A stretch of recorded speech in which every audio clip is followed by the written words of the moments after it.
Welcome to Cheating Tales Lab. We're grateful you've chosen to join us today. Tell us, which part of the world are you watching from? Big city? Small town? Country? We'd love to know.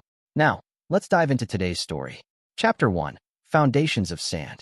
Maxwell Max Hargrove stood at the window of his study, watching the California sunset paint the sky in hues of crimson and gold. At 52, he was at the pinnacle of his life. A self-made man who had built Ridge Security Solutions from nothing into a billion-dollar private military and security contracting company. The ranch-style mansion in Malibu overlooking the Pacific was just one symbol of his success. Behind him, on his mahogany desk, sat the diamond-encrusted watch he'd purchased for Bianca, his wife of nearly 15 years. Their anniversary was tomorrow, and he'd planned everything meticulously. A private dinner at Nobu, followed by a surprise. Paperwork for the vineyard in Napa she'd always wanted. After years of building his empire, Max was finally ready to step back, reconnect with his family, and enjoy the fruits of his labor. The sound of laughter drifted up from the pool area. Max smiled, expecting to see his children, 17-year-old twins Aria and Aiden, but instead saw Bianca lounging with Dex Caldwell, their neighbor and Bianca's supposed tennis instructor. Something in their body language made Max's smile fade. Their posture was too intimate, their laughter too private. Max's phone buzzed with a text from Frank Winslow, his head of security and oldest friend since their days in Force Recon. Package received. Contents as expected. Meeting tomorrow, 0900. Max texted back, confirmed. For 6 months, Frank had been gathering evidence. Max hadn't wanted to believe his wife of 15 years could betray him, but his instincts, the same ones that had kept him alive in war zones, had been screaming. Tomorrow, he'd know for certain. The door opened behind him, and his daughter Aria walked in, her face lighting up when she spotted the watch box. "Is that for Mom? For your anniversary?" she asked, dark eyes sparkling. Once his little girl who followed him everywhere, Aria had grown distant over the past 2 years, spending more time with her mother and adopting Bianca's dismissive attitude toward Max's brutish profession. "It is," Max replied, closing the box. "Thought your mother might appreciate it." Aria's smile dimmed. "She'd probably prefer if you were around more. We all would." "That's going to change," Max said earnestly. "I'm scaling back, planning to be home more." "Too little, too late," Aria muttered, then caught herself. "Sorry, Dad. It's just, we've heard that before." Max felt the familiar stab of guilt. He'd missed recitals, games, and dinners, but he'd built everything for them, hadn't he? "Where's your brother?" he asked, changing the subject. "With Clayton," she replied. Clayton Reed was Bianca's cousin who had moved into their guest house 6 months ago. The kids had quickly bonded with the charming, laid-back artist, especially Aiden, who had started calling Clayton C-Dad behind Max's back. That night, Max sat alone at the dinner table he'd specially arranged with candles and Bianca's favorite flowers. His wife had texted that she was caught up with the charity committee, and the kids were studying at friends' houses. As he sipped his bourbon, Max opened his laptop to review the files Frank had sent over. Photos, text messages, bank transfers, hotel receipts. The betrayal was worse than he'd imagined. Chapter 2. Conspiracies and Calculations. At precisely 9 a.m., Frank Winslow entered Max's office at Ridge Security Headquarters in downtown Los Angeles. The imposing former Marine's face was grim as he dropped a thick folder on the desk. "It's all there, boss. Been going on for at least 2 years. Max leaned back in his chair, face impassive. "Tell me." Dex Caldwell is more than just her tennis coach. They've been meeting at the Malibu Bay Hotel twice a week. But that's just the surface. Frank hesitated. Bianca, Dex, and Clayton have been planning this for over a year. Clayton isn't really her cousin. He's Dex's brother. They're after Ridge Security. Max's eyes narrowed. "Explain." "Bianca's been collecting information on your contracts, especially the government ones. She's copied files, recorded conversations. Clayton's been buddying up to the kids to create distance between you and them. They're setting you up for the perfect divorce, one where she gets everything, including the company." Max stood and walked to the window overlooking the city. "And the children?" Frank's voice softened slightly. "They don't know the full plan, but they've been manipulated. Clayton's been telling them stories about your past operations, twisted versions that make you sound like a war criminal. Dex has been playing the hero, stepping in as the good influence they supposedly need. And Bianca's lawyer? Selena Porter. Specializes in high-profile divorces. Has a reputation for destroying husbands in court. They've already had multiple consultations." Max turned, his blue eyes cold as steel. "What about our contingency plan?" Frank nodded. Operation Trojan is ready. All assets in position. But Max, are you sure? Once we start, there's no going back. They made their choice, Max said, his voice deadly calm. Now I'll make mine. Later that afternoon, Max invited Walter Brooks, his longtime attorney and the only other person he trusted completely, to his office. They're making their move tomorrow night, Max explained. At our anniversary dinner. Walter, a silver-haired man in his 60s, shook his head sadly. 15 years, and it comes to this. What do you need from me? Everything we discussed needs to be ready. The new will, the offshore accounts, the shell companies. And most importantly, the trap. Walter raised an eyebrow. The bait needs to be irresistible. Are you sure about using the government contracts as leverage? It's the only thing valuable enough to make them show their true colors completely, Max replied. Ridge Security is expanding into international territories next month: Afghanistan, Sudan, Ukraine. Government contracts worth billions. Bianca and her lovers think they'll get control of the company before that happens. And the children? Walter asked softly. Max's face hardened. They're old enough to make their choices. I gave them everything, and they chose strangers over their father. They need to learn that actions have consequences. As evening fell, Max returned home to find Aiden playing video games in the living room. His son barely acknowledged him with a grunt. Where's your sister? Max asked, setting down his briefcase. Out with Clayton. They're looking at art schools for her. Aiden's tone was dismissive. I thought she was considering business school. Following in my footsteps. Aiden snorted. Nobody wants to follow in your footsteps, Dad. Clayton says. What does Clayton say? Max interrupted, his voice dangerously soft. Aiden finally looked up, defiance in his eyes. He says men like you are dinosaurs. That your type of business is built on blood money and exploitation. That mom deserves better. Max felt the last thread of hope for his son snap. I see. And you believe him. I've seen the news, Dad. I know what your company does. Max nodded slowly. And tomorrow? Will you be at the anniversary dinner? Mom says we should be. For appearance's sake. For appearance's sake, Max repeated. Well, it should be quite the performance. That night, Max made one final call from his secure line. Everything's in place, Frank confirmed. The accounts are ready, the evidence is secured, and the team is standing by. Your new identities and escape route are prepared if needed. Good, Max said. And the special delivery will arrive exactly 1 week from tomorrow, as requested. Max hung up and gazed at the family portrait on his wall, a happy facade hiding years of deception. Tomorrow, the masks would come off, and 1 week later, justice would be served. Chapter 3, The Last Supper. The private dining room at Nobu Malibu glittered with candlelight and ocean views. Max had arranged everything perfectly: Bianca's favorite flowers, vintage champagne, and a 7-course tasting menu. He arrived early, dressed in a tailored charcoal suit, and slipped the maitre d' a generous tip to ensure their privacy. Mr. Hargrove, you've outdone yourself, the maitre d' commented. 15 years of marriage, quite the milestone. Indeed, Max replied, his smile not reaching his eyes. Quite the achievement. At precisely 7 o'clock, Bianca arrived, radiant in a designer red dress that Max recognized as new. Their children followed, Aria stunning in a black cocktail dress, Aiden uncomfortable in his suit. Both teenagers were glued to their phones, barely acknowledging their father. Maxwell, Bianca greeted, offering her cheek for a kiss. At 45, she was still breathtaking, her blonde hair perfectly styled, her figure maintained by rigorous workouts with personal trainers like Dex. This is excessive. Only the best for our anniversary, Max replied, pulling out her chair. I thought we should celebrate properly. Bianca's smile tightened. How thoughtful, especially considering how little time you've had for us lately. The first course arrived, bluefin tuna tartare, and an uncomfortable silence settled over the table as they began to eat. Max noted how both children kept checking their phones, exchanging furtive glances with each other. I was thinking, Max said casually, about taking some time off. Perhaps a family vacation to the Caribbean. Aria nearly choked on her water. Seriously? You're never around, and suddenly you want family time? I've been building security for our future, Max replied evenly. But now I'm ready to enjoy what I've built, with my family. Bianca set down her chopsticks. How convenient. Just as the children are nearly grown. The second and third courses came and went in tense conversation. Max watched as Bianca grew increasingly agitated, checking her watch repeatedly. By the fourth course, her patience had clearly run out.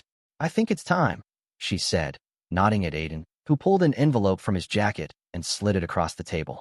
What's this? Max asked, although he knew exactly what it contained. Divorce papers, Bianca said, her voice suddenly cold and businesslike. I've been patient, Maxwell. 15 years of your absences, your secrets, your business. I deserve better. The children deserve better. Max made a show of opening the envelope and scanning the documents. His face revealed nothing as he read the outrageous demands. Full custody of the children, the Malibu house, properties in Aspen and New York, and most significantly, 75% of Ridge Security Solutions. I see, he said quietly. And this is what you want. Every penny you've earned is legally mine now, Bianca declared, her mask of civility dropping completely. I've put up with your warfare business, supported you while you built an empire on other people's misery. Now it's my turn. Max turned to his children. And you too? Is this what you want as well? Arya couldn't meet his eyes, but Aiden jutted his chin defiantly. We're changing our last name to Clayton's. He's going to adopt us once the divorce is final. Clayton Reed isn't even his real name, Max said flatly. Bianca paled slightly. What are you talking about? His name is Clayton Caldwell, Dex's brother. But then, you knew that, didn't you, Bianca? For just a moment, Bianca's composure cracked, but she quickly recovered. It doesn't matter. The point is, they've been more of a family to us than you ever were. You're just a sperm donor to us now, Aiden added cruelly, finally looking Max in the eye. Nothing more. Max nodded slowly, folding the papers and placing them in his inner jacket pocket. He didn't argue or plead. Instead, he simply stood, placed several $100 bills on the table, and looked at each family member in turn. 15 years ago, I made vows to you, Bianca. I promised to provide, protect, and be faithful. I kept those promises. His voice was quiet, controlled. I built an empire for this family. I gave you everything you ever wanted. And this is how you repay loyalty, with betrayal. He turned to his children. I understand you're angry. I wasn't always present. But everything I did, every contract I took, every risk I faced, was to secure your futures. Remember that in the days to come. Without another word, Max walked out of the restaurant into the cool California night. Behind him, he could hear Bianca already on the phone, likely calling Dex or Clayton to celebrate their victory. In his car, Max made a single call. It's done, he told Frank. They made their move, exactly as predicted. Activate Operation Trojan. Roger that, Frank replied. And Max, I'm sorry it came to this. I'm not, Max said, his voice hardening as he drove away from his old life. They chose their side. Now they'll live with the consequences. For the next week, Max vanished completely. No calls, no messages, no trace. Meanwhile, Bianca and her conspirators celebrated, believing they had won everything. They had no idea what was coming. Chapter 4, Ghosts and Shadows. While Bianca and her new family celebrated their apparent victory, Max disappeared into a world few knew existed. To those who had wronged him, he was gone, perhaps broken by betrayal, perhaps fleeing in shame. But in reality, Max had merely stepped into the shadows, a realm he knew intimately from his years building Ridge Security. 3 days after the disastrous anniversary dinner, Max sat in a nondescript warehouse on the outskirts of Los Angeles. Around him, computer screens displayed surveillance feeds of his former home, his company headquarters, and the luxury condo where Dex and Clayton Caldwell lived. Another monitor tracked his children's cell phones and social media accounts. They've moved fast, Frank reported, sliding a tablet across the table. Bianca's already filed emergency motions for temporary control of Ridge Security's domestic operations. Max scrolled through the legal documents. Let her have it. For now. Frank raised an eyebrow. You're giving up the company? No, Max replied calmly. I'm giving them exactly what they want, so they'll lower their guard. The domestic operations are just the visible tip of the iceberg. The real value lies in the international contracts and our classified government work, which they know nothing about. On another screen, Max watched as Clayton helped Arya load boxes into his Porsche. She was moving out of the family home and into the Caldwell brothers' condo. His son had already relocated 2 days earlier. They've completely turned the kids against you, Frank observed, using them as pawns. Max's jaw tightened. They made their choice. But choices have consequences. Later that day, Max met with Diego Vasquez, a former CIA operative who now worked exclusively for Ridge Security's Black Ops division. The offshore accounts are untraceable, Diego confirmed. And the shell companies are solid. We've moved 80% of the liquid assets and all the classified contract information. What about Phantom Protocol? Max asked. Diego nodded grimly. Ready to activate on your command. But boss, are you sure? This will burn everything down. including parts of your life that might still be salvageable. Max's expression remained impassive. Nothing is salvageable. They've seen to that. That evening, Max visited an unassuming law office in Glendale. Inside, Walter Brooks waited with a woman Max had never met, Irene Blackwood, a forensic accountant with a reputation for finding money no matter how well it was hidden. Mr. Hargrove, Irene began without preamble. I've analyzed the financial maneuvers your wife and the Caldwell brothers have been making. They've been planning this for nearly 3 years. She slid several documents across the desk. Bianca has been siphoning funds from your joint accounts into offshore holdings. Nothing substantial enough to raise flags, but collectively, about $7 million. The Caldwells have invested heavily in shell companies positioned to acquire Ridge Securities assets once they gain control. And the government contracts? Max asked. That's their primary target, Irene confirmed. The Department of Defense's new security initiative is worth billions. Once they control Ridge, they plan to leverage your classified clearances to access those contracts. Max exchanged a look with Walter. They don't realize those clearances are tied to me personally, not the company. Exactly, Walter replied. And they certainly don't know about Contingency Omega. Max stood, looking out the window at the fading daylight. How are the preparations for next week? Walter produced a sealed envelope. Everything's ready. The legal documents, the evidence packets, the federal contacts. Once we initiate, there's no turning back. They initiated this, Max said coldly. I'm merely finishing it. 5 days after the anniversary dinner, Max observed through surveillance as Bianca hosted a celebration at the Malibu house. Through directional microphones, he listened as Dex Caldwell toasted to their new future. To Bianca, Dex declared, champagne glass raised, the woman with the patience and cunning to liberate an empire from a tyrant. The gathered guests, mostly Bianca's friends who had never liked Max, laughed appreciatively. And to our new home, Clayton added, arm around Aiden's shoulders. Soon to be the headquarters of the new Caldwell Security Consulting Group. Max watched as his children laughed along, champagne glasses in their underage hands. Arya leaned against Clayton affectionately while Aiden played video games on a console that Max had bought him for his birthday. They're already rebranding the company, Frank observed, disgusted. Max nodded. Record everything. We'll need it for what comes next. In the final hours before his plan activated, Max made one last visit to the grave of his father, William Hargrove, a hard-working construction foreman who had died when Max was 19.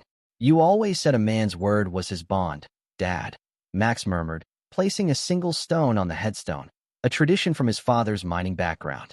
You taught me that loyalty means everything. That family comes first. He stood in silence for several minutes, the wind rustling the cemetery's trees.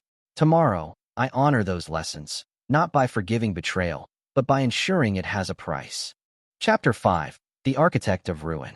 On day 6 after the anniversary dinner, Bianca Hargrove woke to the news that she was officially the interim CEO of Ridge Security Solutions.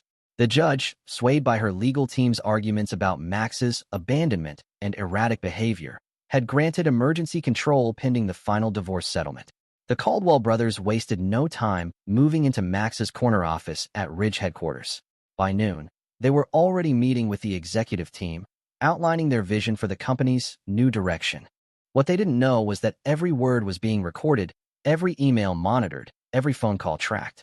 In a secure facility 30 miles away, Max watched the takeover unfold on multiple screens. Beside him, a team of elite Ridge operatives, men and women who owed their lives and livelihoods to Max, prepared for the final phase of Operation Trojan. Status report, Max ordered. Yvonne Cortez, Ridge's head of cybersecurity, stepped forward. They've accessed the mainframe as expected, sir. They're currently exploring the contract directories, focusing on government partnerships. And the false trail? In place and highly convincing. They've already downloaded the fake DoD contract files. The tracking software is embedded and active. Max nodded approvingly. Diego, the former CIA operative, checked his tablet. Federal contacts are briefed and standing by. Packets ready for delivery to all relevant agencies. Just awaiting your final go-ahead. Frank approached with a satellite phone. We've confirmed the mansion's security systems have been compromised as planned. They've fired most of your loyal staff and replaced them with Caldwell people. And my children? Frank's expression softened slightly. Still at the mansion. Ari is planning to enroll at UCLA for the fall semester. Art program, not business. Aiden's talking about changing his name legally next week. For just a moment, pain flickered across Max's face, but it quickly hardened into resolve. Tomorrow is the seventh day, he said quietly. Biblical, isn't it? 6 days of their creation, 1 day of reckoning. That evening, Max sequestered himself in a private room with Walter Brooks. The attorney laid out 9 distinct envelopes on the table. Everything's prepared according to your specifications, Walter confirmed. The first envelope contains the federal evidence. The second has the financial proof of their conspiracy. The third through eighth contain the individual packages for each conspirator and family member. And the ninth? Max asked. Walter's face grew grave. The nuclear option. Are you absolutely certain you want to include this? It goes beyond punishment into. He hesitated. Into justice, Max finished. Yes, include it. They chose to destroy a family. Actions have consequences. Meanwhile, at the Malibu mansion, Bianca hosted another celebration. This one larger and more extravagant than the last. The house was filled with guests, including Selena Porter, her divorce attorney, several Ridge security executives who had quickly pledged loyalty to the new regime, and a handful of potential investors the Caldwell brothers had courted. In the middle of dinner, Aiden raised his glass in an impromptu toast. To Mom and my new dads, he declared, slightly drunk on expensive champagne. For freeing us from the Hargrove legacy. Bianca beamed with pride, while Clayton and Dex exchanged satisfied looks. After dinner, they gathered in Max's former study, now redecorated to Bianca's taste, to discuss business. The DoD contracts are the golden goose, Dex explained to Bianca. Once we secure those, we'll be looking at annual revenues in the billions. What about Maxwell's military contacts? Bianca asked. Won't they be loyal to him? Clayton waved dismissively. Most of those old dinosaurs are retired. The new administration wants fresh blood. Besides, with your controlling interest and his disappearance, we have a solid legal position. Speaking of which, Selena Porter interjected, has there been any word from Maxwell or his attorneys? Not a peep, Bianca replied smugly. I think he's finally realized he's beaten. Dex raised his glass. To the fallen king, who never saw the checkmate coming.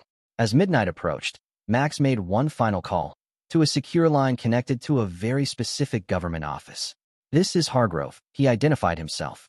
Authorization code Sierra Echo Victor Echo November. Activate Phantom Protocol, effective 0800 tomorrow. Authorization confirmed, came the response. Phantom Protocol active at 0800.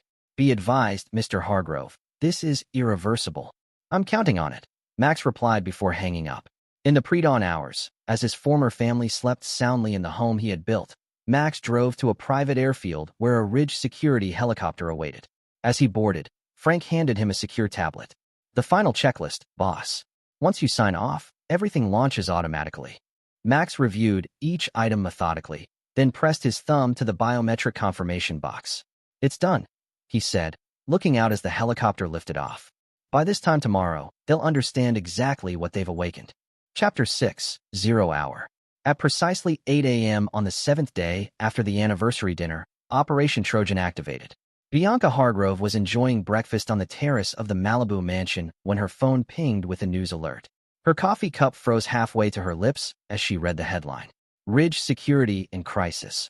Mass resignation of key executives as stock plummets. Before she could process this, her phone rang. Dex Caldwell, panic evident in his voice. Turn on CNBC now, he shouted without preamble. Bianca rushed to the living room and switched on the television. A somber-faced financial reporter stood outside Ridge Security headquarters. Unprecedented development as over 30 senior executives simultaneously resigned this morning. Sources report that classified government contracts valued at over $3 billion have been withdrawn. Ridge Security stock has been halted after dropping 60% in pre-market trading. What the hell is happening? Bianca whispered, as Arya and Aiden stumbled into the room, drawn by the commotion. Her phone buzzed constantly, texts from friends, calls from her lawyer, emails from bank representatives. She ignored them all, transfixed by the unfolding disaster on screen. At Ridge headquarters, chaos reigned. Dex and Clayton Caldwell found themselves locked out of the executive floor. Security personnel they didn't recognize informed them that their credentials had been revoked. This is ridiculous. I'm the CEO's partner, Dex shouted. The security officer remained impassive. Sir, we have no record of your employment or authorization. In the lobby, federal agents from multiple agencies, FBI, SEC, Defense Criminal Investigative Service, streamed through the doors, presenting warrants and beginning to secure computer systems and files. Clayton managed to get through to Bianca. "It's Max," he said breathlessly. "It has to be. Somehow he's pulled the rug out from under us." "That's impossible," Bianca insisted. "I have legal control of the company." The judge signed the orders. "Tell that to the feds who just seized my laptop." Across the city, similar scenes unfolded at the Caldwell brothers' condo, Selena Porter's law offices, and the homes of several co-conspirators who had helped orchestrate the takeover. At the mansion, the doorbell rang. Bianca opened it to find a courier holding a thick manila envelope. "Delivery for Bianca Hargrove," he stated, handing her the package. "Signature required." With trembling hands, Bianca signed and took the envelope inside. The return address showed only Hargrove Enterprises, a company she'd never heard of. Inside the mansion's home office, she tore open the envelope. A letter in Max's handwriting sat atop a stack of documents. "Bianca, by now, you've realized that your celebration was premature. What you're experiencing isn't a setback, it's annihilation. Ridge Security Solutions, the company you thought you seized, was merely the visible portion of my business empire. The real assets, the international contracts, the classified operations, the intellectual property, were transferred to Hargrove Enterprises years ago as a contingency against exactly this type of betrayal. The company you now control is an empty shell, burdened with substantial debt and pending litigation. The stock you thought would make you wealthy is now worthless. As for our personal assets, I've enclosed documentation proving your conspiracy with the Caldwell brothers. Evidence that nullifies our prenuptial agreement's generous provisions and triggers the infidelity clause. The offshore accounts you've been secretly funding have been frozen pending criminal investigation. You wanted a war, Bianca. Now you have one. Max."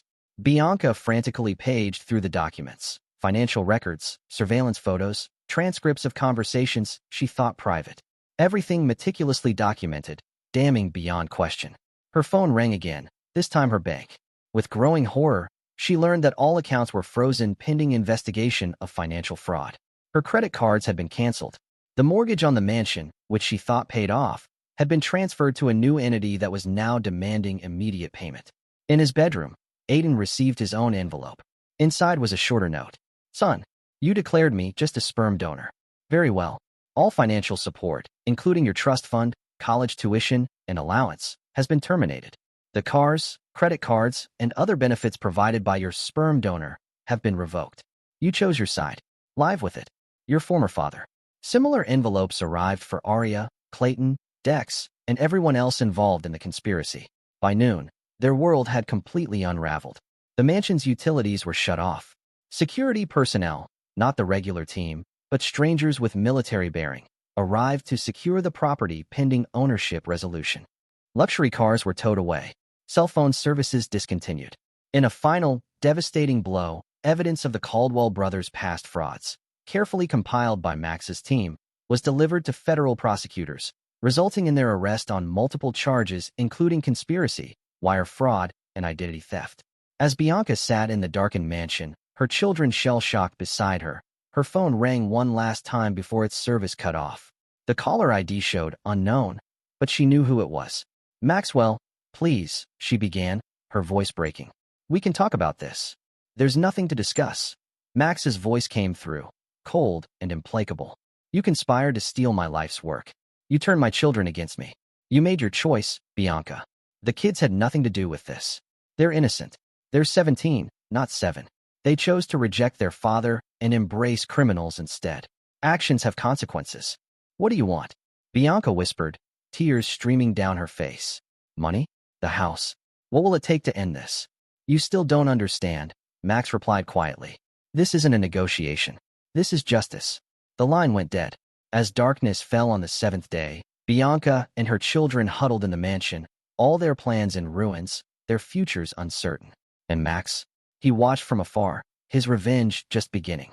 Chapter 7, Fallen Kingdoms. 1 week after Operation Trojan activated, the reality of their new circumstances had fully descended upon Bianca and the children. The mansion, once a showcase of luxury and privilege, had become a prison. With utilities disconnected and access to funds blocked, they survived on dwindling supplies and the charity of the few friends who hadn't abandoned them when the scandal broke. Bianca sat at the kitchen table, illuminated by battery-powered lanterns, reviewing the mounting legal crises. The divorce proceedings had taken a vicious turn.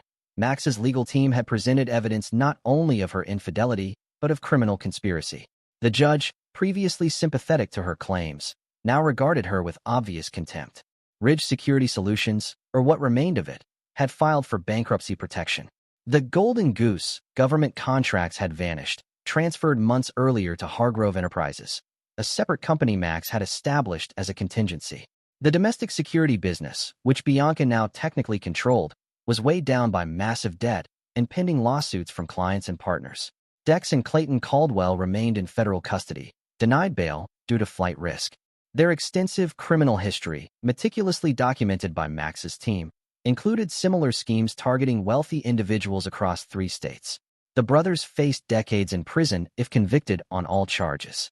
In the living room, Aria and Aiden sat in numb silence. Their phones were dead, their social media accounts suspended, their friends suddenly unreachable. The reality of their father's rage, and their role in provoking it, was finally sinking in. "How could he do this to us?" Aria whispered, hugging her knees to her chest. "We're his children." Aiden stared at the blank television screen. "We told him we weren't. We said we'd change our names. Called him a sperm donor." His voice was hollow. "Guess he took us at our word." The doorbell rang, a rare occurrence now that the property had been marked with legal notices. Bianca rushed to answer, hoping for some reprieve. Instead, she found Roger Whitley, once her most ardent supporter among Max's business associates. "Roger, thank God," she began. "We need—" "Save it, Bianca," Roger interrupted coldly. "I'm not here as a friend. The board has authorized me to present a settlement offer." He handed her an envelope. "Max is willing to release some funds, enough for you and the kids to relocate to a modest apartment. In exchange, you sign over all remaining claims to Ridge properties and assets." "That's extortion," Bianca exclaimed. Roger's face hardened. "No, it's mercy, which is more than you deserve. Max built that company from nothing, gave jobs to thousands, created security infrastructure that protects millions, and you tried to steal it all because you were bored with your privileged life." "It wasn't like that," Bianca protested weakly. "Save your performances for someone who'll believe them," Roger replied. "The offer expires in 48 hours. After that, Max will proceed with criminal charges." After Roger left, Bianca opened the envelope with trembling hands. The terms were brutally simple. In exchange for dropping her claims to Ridge and any marital assets, she would receive a one-time payment of $250,000, less than she used to spend annually on clothing alone. "Mom," Aria's voice came from behind her. "What are we going to do?" Bianca turned to face her daughter, seeing for the first time the fear beneath the girl's carefully maintained facade of confidence. "I don't know," she admitted. "Your father has. He's thought of everything. He hates us," Aiden said flatly, joining them. "All those years he was gone, building his precious company, and now he's using it to destroy us." "No," Bianca corrected quietly. "We destroyed ourselves." That night, Bianca made a desperate decision. Using a prepaid phone purchased by one of her few remaining loyal friends, she called Frank Winslow, Max's right-hand man and possibly the only person who might intercede on their behalf. "Mrs. Hargrove," Frank answered, his tone neutral. "I've been expecting your call." "Frank, please," Bianca begged. "The children are suffering. Whatever Max's grievances with me, they don't deserve this." A long pause followed. "With all due respect, ma'am, you involved them. You and the Caldwells used them as weapons against their father. Max heard his own son call him nothing but a sperm donor. His daughter refused to even look at him. They're teenagers, Frank. They were manipulated. We all were." Frank's laugh was without humor. "Max offered me $10 million to help the Caldwells take over Ridge. You know what I said? No amount of money is worth my loyalty. That's a choice you and your children could have made. So there's no hope? No appeal we can make. There's always a path to resolution, Mrs. Hargrove, but it won't be on your terms. Not anymore." After hanging up, Bianca gathered the children in the kitchen. In the lantern light, she finally told them the full truth about her affair, about the Caldwell brothers' manipulation, about their collective role in destroying what Max had built. "So it's all been a lie?" Aria asked, voice breaking. "Clayton and Dex were just using us to get to Dad's company?" Bianca nodded miserably. "They saw us as pawns, honey. All of us. And we fell for it," Aiden added bitterly. "Turned against Dad because some cool guys with Porsches told us he was the villain." "Your father wasn't perfect," Bianca acknowledged. "He was absent too often, put the company first too many times. But he never betrayed us the way we betrayed him." As dawn broke, Bianca made her decision. She would accept Max's settlement offer, not because it was fair, but because it was the only path forward. The mansion, the luxury, the social status, all of it was gone. Now, survival was the priority. Unknown to them, Max watched this unfold through surveillance feeds, his face impassive as his family confronted the consequences of their betrayal. Chapter 8. The Envelope. 10 days after the anniversary dinner, a black SUV pulled up to the mansion's gate. Two men in suits emerged, carrying a distinctive envelope, larger than the previous ones, sealed with red wax stamped with the Ridge Security logo. The security personnel stationed at the property allowed them through. One of the men pressed the doorbell, while the other surveyed the once immaculate grounds, now showing signs of neglect. Aiden answered, his expression wary. Yes. Delivery for Bianca Hargrove and family. The first man stated formally. Direct from Mr. Hargrove. Signature required. Aiden hesitated, then called for his mother. Bianca appeared, looking exhausted and years older than she had just 2 weeks prior. Another message from Maxwell? She asked, her voice resigned. Yes, ma'am. This one requires immediate attention. Bianca signed for the envelope and took it inside. The family gathered in the kitchen, staring at the ominous package. Should we open it? Arya asked nervously. Last time. We don't have a choice, Bianca replied, breaking the seal. Inside was a single document, a comprehensive settlement agreement, and a handwritten note from Max. Bianca, Arya, and Aiden. This is my final communication to you. The enclosed document represents your last opportunity to salvage anything from the wreckage you've created. The terms are non-negotiable. 1. Bianca will receive a one-time payment of $500,000 and retain her personal jewelry and clothing. Nothing more. 2. Arya and Aiden will each receive a trust fund of $1 million, accessible only for education and basic living expenses until age 30. These funds come with strict behavioral conditions outlined in Section 7. 3. All of you will legally change your surnames. You've made it clear you no longer wish to be Hargroves, and I no longer wish you to bear my name. 4. You will vacate the mansion within 48 hours. A furnished apartment in Santa Monica has been arranged for 6 months. After that, you're on your own. 5. You will sign comprehensive non-disclosure agreements. Any public discussion of our marriage, divorce, or Ridge Security will result in immediate termination of all financial support. 6. You will have no contact with me or any Ridge employee ever again. If these terms are accepted, sign the enclosed documents, and the initial financial transfers will occur immediately. If rejected, I will proceed with criminal charges against all of you as co-conspirators in the Caldwell fraud scheme. You have until noon tomorrow to decide. Maxwell Hargrove. Bianca's hands shook as she read the document's details. The legal language was precise and merciless, designed to ensure they could never challenge Max again. He's completely cutting us off, she whispered. Not just financially, but entirely. Arya read through the trust fund conditions. Listen to this. Any attempt to contact Maxwell Hargrove, directly or through intermediaries, will result in immediate and permanent termination of the trust. He really hates us, Aiden said quietly. No, Bianca corrected, he's done with us. There's a difference. Her phone rang, the prepaid one, which few people had the number for. She answered cautiously. Mom. Arya watched as her mother's face drained of color. What is it? Bianca lowered the phone, her expression stunned. That was Selena.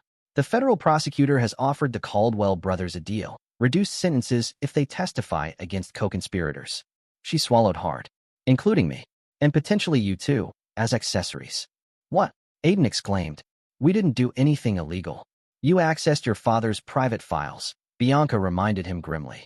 Shared company information with the Caldwells. In the eyes of the law, that could be seen as corporate espionage. The reality of their situation hit with full force. Max had outmaneuvered them completely. His settlement offer wasn't generosity. It was their only escape from potential criminal charges. Arya reached for her mother's hand. What do we do? For the first time in days, Bianca's expression hardened with resolve. We sign. We take what he's offering. And then we rebuild our lives without him. They spent the evening reviewing the documents, understanding fully what they were agreeing to. By signing, they were not just accepting financial terms. They were agreeing to exile from their former lives. At 11:30 the next morning, Bianca called the number provided in the envelope. Within minutes, Walter Brooks arrived with a notary. Mrs. Hargrove, Walter greeted formally. Have you reached a decision? Bianca nodded, gesturing to the signed documents on the table. We accept Maxwell's terms. As the notary authenticated their signatures, Arya suddenly looked up. Mr. Brooks, Can you give my father a message? Walter's expression remained neutral. The agreement you just signed prohibits any communication. Just tell him. Arya hesitated, then continued firmly. Tell him I understand now. What loyalty means. Walter studied her for a moment, then inclined his head slightly. I'll convey that message, Miss Hargrove. Though I should note, after today, that will no longer be your legal surname. After they left, Bianca's phone pinged with a banking notification. The promised funds had been transferred. Within the hour, a moving company arrived to help them pack their essential belongings. As they prepared to leave the mansion for the last time, Aiden's phone, newly activated under the settlement terms, rang unexpectedly. The caller ID showed unknown. Hello, he answered cautiously. They're coming, his father's voice said without preamble. The feds. They'll be at the Malibu house in approximately 1 hour. What? Why? We signed the agreement. This isn't about that, Max replied evenly. The Caldwells made their deal. They've implicated your mother in criminal conspiracy. The agreement protects you and your sister, not her. But you have exactly 1 hour to get her out of there, if that's what you choose to do. A passport and tickets to Costa Rica, no extradition treaty, are in a waterproof container buried under the third decorative rock in the Eastern Garden. 50,000 in cash is with it. Why are you telling me this? Aiden asked, stunned. A long pause followed. Because despite everything, you're still my son. This is the last time you'll hear from me. Make better choices in the future, Aiden. The line went dead. Aiden stood frozen, the phone still pressed to his ear, facing the most significant moral choice of his young life. Chapter 9. Ashes and Rebirth. 6 months after the anniversary dinner that shattered the Hargrove family, Maxwell Hargrove stood on the observation deck of Ridge Security's new headquarters in Singapore. The gleaming skyscraper, with its cutting-edge security features and commanding view of the harbor, represented his company's successful pivot to international markets. The quarterly numbers exceeded projections by 17%, Frank reported, joining him at the window. The Middle Eastern contracts alone are worth double our entire domestic operation. Max nodded, satisfaction evident in his expression. And the new defense systems? Patents approved last week. The Pentagon is already inquiring about licensing terms. In the aftermath of the divorce and corporate upheaval, Max had emerged stronger than before. Ridge Security had shed its vulnerable domestic components and focused on its core strengths: high-level government contracts, proprietary security technology, and elite protection services. The stock had not only recovered, but reached new heights. Any word from the States? Max asked, his tone carefully neutral. Frank hesitated before answering. Bianca took the escape route you provided, currently living under an assumed name in a coastal town in Costa Rica. The kids didn't go with her. Max raised an eyebrow. Oh. Aiden told her about the escape plan, but also called the U.S. Attorney's Office. Turned himself in as a witness. His testimony, combined with the evidence we provided, has strengthened the case against the Caldwells. And Arya? Enrolled at UCLA as planned. Art major. She's using her mother's maiden name now, living modestly on the trust fund stipend. Max turned from the window, his expression unreadable. And they haven't attempted contact? Not directly, Frank replied. Though Arya leaves flowers at your father's grave every month. She knows you visit when you're in the country. A flicker of emotion crossed Max's face, quickly suppressed. The past is the past, Frank. We've all made our choices. Later that evening, Max hosted a dinner for Ridge's executive team in their private dining room. As the company's leadership celebrated their remarkable turnaround, Diego approached with a tablet. Final confirmation, sir. The Caldwell brothers were sentenced today, 20 years each. No possibility of parole for at least 12. The judge cited the extraordinary breach of trust and predatory nature of their crimes. Max merely nodded, raising his glass. To justice, he said simply. The team echoed his toast, unaware of the complex emotions behind it. After dinner, Max retreated to his private office, a minimalist space with views of Singapore's night skyline. On his desk sat a single-framed photograph, face down. It was the only personal item in the otherwise sterile environment. As he often did when alone, Max turned the frame over, revealing a family portrait taken years earlier. Bianca, Arya, and Aiden smiled beside him on the deck of their Malibu home, the Pacific Ocean sparkling behind them. For just a moment, regret flickered across his features. Then his phone rang, a business call from Washington. As he answered, Max returned the photograph to its face-down position. Hargrove, he stated, his voice once again the confident, commanding tone of a man who had rebuilt his empire from the ashes of betrayal. 3 years later, On a rainy autumn day in Los Angeles, Max walked through the quiet cemetery where his father was buried. As expected, fresh flowers adorned the grave, Aria's monthly tribute. What he didn't expect was to find her there, kneeling beside the headstone. She looked up, startled by his approach. At 21, Aria had matured, her face thinner, her expression more serious than the carefree girl she'd once been. "Dad," she said simply, rising to her feet. Max stopped a few paces away. "Aria, you look well." An awkward silence fell between them, 3 years of separation creating a chasm wider than the physical distance. "I didn't expect to see you," Aria finally said. "You usually come on Sundays." "Change of schedule. International flight." Aria nodded, studying his face. "You look different. Harder." "Things change," Max replied evenly. "People change." "Yes," she agreed quietly. "They do." Another silence, broken only by the patter of rain on nearby trees. "Aiden's at Stanford now," Aria offered. "Business program. Full scholarship." Max's expression remained neutral. "Good for him. He talks about you sometimes. About the lessons he learned." "And what lessons were those?" Max asked, genuine curiosity in his voice. Aria met his gaze directly. "That loyalty isn't negotiable. That betrayal has consequences. That a man's word is his bond." Max recognized his father's sayings, principles he'd tried to instill in his children. "Better late than never, I suppose," he said dryly.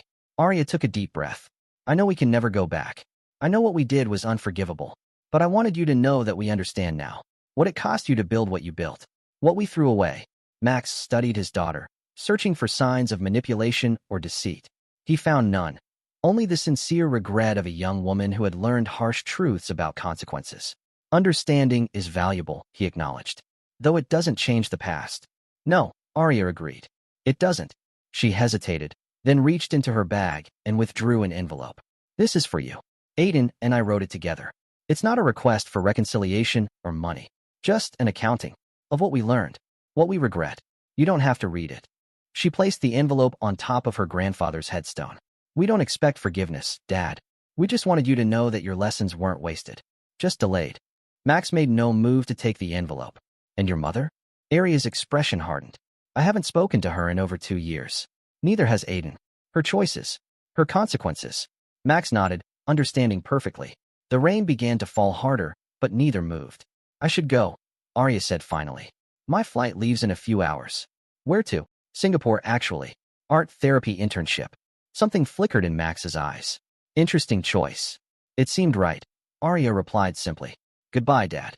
She turned and walked away, not looking back, her shoulders straight despite the burden she carried. Max watched her go, then turned to his father's grave. "What do you think, Dad? Is understanding enough?" The rain provided no answer. After a long moment, Max picked up the envelope and slipped it into his coat pocket, unopened. As he walked back to his waiting car, Max reflected on the journey that had brought him here. He had been betrayed by those he trusted most. He had exacted a terrible vengeance. He had rebuilt his empire, stronger than before. But at what cost? Frank waited by the car, umbrella ready. "Everything okay, boss?" Max glanced back toward the cemetery, where Aria's figure had disappeared into the distance. "No," he replied honestly. "But perhaps someday it might be." He entered the car without looking back again, the envelope heavy in his pocket, a bridge between past and future that he wasn't yet ready to cross. The betrayal had been absolute. The revenge, complete. The price, incalculable. Maxwell Hargrove had won everything, and lost just as much. This is where our story comes to an end. Share your thoughts in the comments section. Thanks for your time. If you enjoy this story, please subscribe to this channel. Click on the video you see on the screen, and I will see you there.